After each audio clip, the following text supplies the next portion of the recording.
you. Thank you. Gee, I'm a Bristol Township boy. Came here when I was 5 to the farm fields of Levittown. And you picked out your lots. I remember losing my shoes in the mud. And I tried to get home without my mother noticing. We had an old DeSoto. You could sit in the back seat, no extra seats that you pulled down. But my brother, we happened to share with my parents. He thought it was funny that I lost my shoes in the mud. So, needless to say, I have a pair of shoes. If anybody ever finds them in Apple Tree, please return them to me.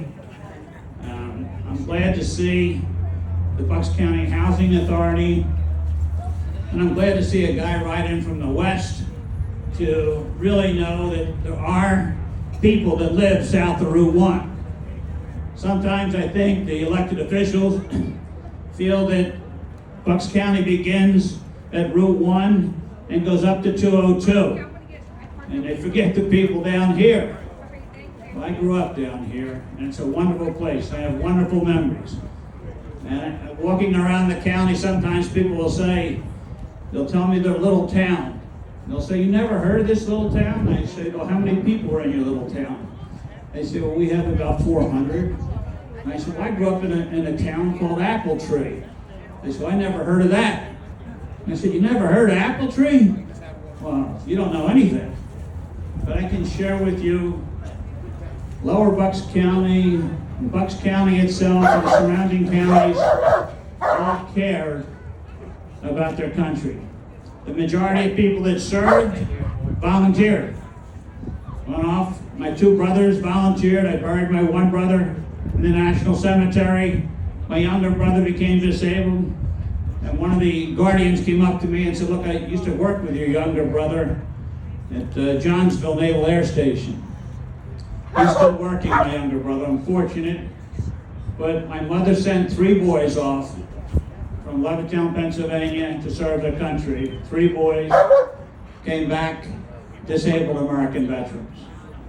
My mother raised us by herself. She was a WEC in World War II, and she worked with General Douglas MacArthur. Her typewriter broke.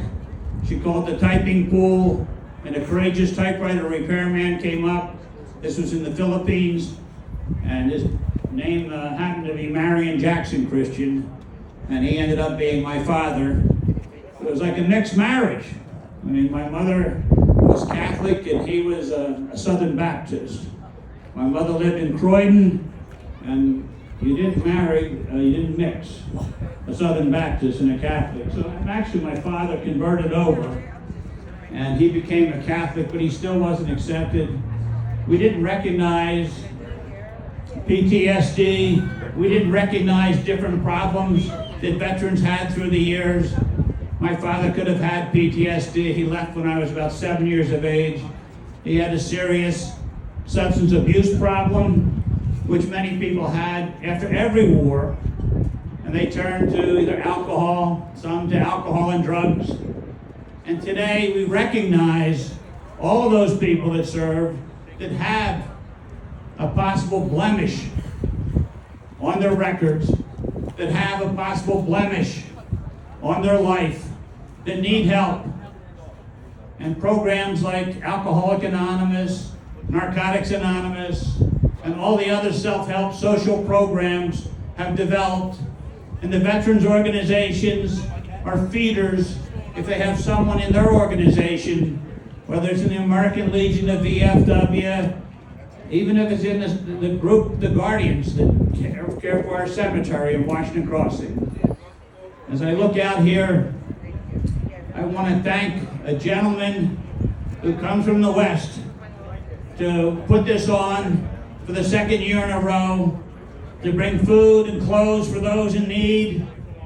And not too many people come from the West to do that. Most people go to the South. Well, Rodney came from West Philadelphia, and he's here, and I have to thank him and ask everyone to give a round of applause to Rodney Wine and his crew for putting on a great performance in reference to the veterans. I used to always end my little speeches with a quote from John F. Kennedy. And the quote goes is, "Poor is a nation that has no heroes, but beggared is a nation that has and forgets." And they're going to put a monument up in Delaware Water Gap, and they're going to add a line there from Captain Christian, myself. And I always state, as I'm giving this speech, wretched is a nation that has and forgets. We can see today that the elected officials from Bristol Township have not forgotten us. They are here. We can see today that the veterans organizations have not forgotten the veterans. They are here. The other groups that want to help the community grow stronger, they are here. I see people that realize that, I read on the back of the young lady's shirt here, that a strong body fuels a strong mind. And that seems, what does she mean by that? And many researchers have established that cognitively, mentally, you stay sharper if you do different things physically, whether it's walk your dog, walk around the couch, whatever you do, it helps your mind in remembering where you put your keys. It helps your mind so you're not blaming your wife for everything. Or if she's the veteran, she's not blaming you for everything. So I'm saying today, I look out here and I see a bunch of warriors. And some of their toughest wars and some of their toughest battles were not on foreign soil. Some of their toughest battles were back here in the United States of America, with social programs, with trying to get veterans benefits, with trying to just say, I am somebody. Please remember my sacrifice. And many people turn their back. I've heard people say that veterans get too much. And I'm saying, did you serve? And the answer is traditionally no. You can never give a veteran too much for giving and willing to give a blank check, which meant his service, his blood, and if need be, his or her life. And I say to the people from Bristol Township, I thank the elected officials for showing up and showing respect for those in the community, whether it be my little community of Apple Tree over there, or Red Cedar, or Edgeley, or Newportville, or Bendel. I don't care where you're showing respect to whomever may be here. In southeastern Pennsylvania, we in Bristol Township do not forget the sacrifices of those that fought for our country. We do not forget that they have battles to overcome in their future. When we came back, there was no such thing as post-traumatic stress syndrome. And I'm proud to say that I was on a committee that helped write that legislation. I'm proud to say also that I was in a committee in Pennsylvania wrote one of the first laws for Agent Orange. There was a guy, Johnny Cordisco from Bristol, and myself, we wrote the legislation for Agent Orange. And we went on, had it passed through the House and the Senate, went on to Texas, write their legislation, Oklahoma, California, New York, and New Jersey, and then the United States government in Washington State, D.C. took note of what was happening. All politics is local, and they started looking back to their local communities. And if the local states were recognizing Agent Orange and PTSD, post-traumatic stress disorder legislation, then we as a nation should recognize that also. We put on a program for health and to get people working with their minds and bodies. I put on a program at the Newtown Athletic Center. It's free. Any veteran that wants to sign up for it, see Diane in a cowboy hat and in the red shirt, you can sign up for the program. It's a 3-month program. You get a certificate. And some of the people that are here, I see Bill out there. You know, you can't miss him. He's 6'4", so he doesn't have to wear a cowboy hat to be bigger.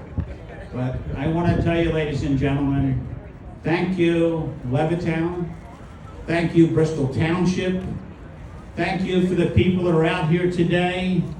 And if you need a shirt, if you need a coat, if you need some food, please share with officials that are here today, they didn't come out here just to walk around this field. They came out here to help you. If you need something, please ask somebody. Speak out. I want to thank you for allowing me to say that I came from this area. When I first came back, the municipal center and the police station was brand new when I first came back from war. And the lieutenants and the police force walked me around and introduced me when I came back from the hospital. So I always felt that I had a warm welcome home from Bristol Township. And I want all the veterans out there to feel they had some type of welcome home in Bucks County itself, even though you're here at the heart, as I feel it's a heartbeat, Bristol Township, you have a welcome home. God bless you. God bless Bristol Township. God bless Levittown. God bless Bucks County. God bless America. Thank you very much. Please have a great day. Thank you.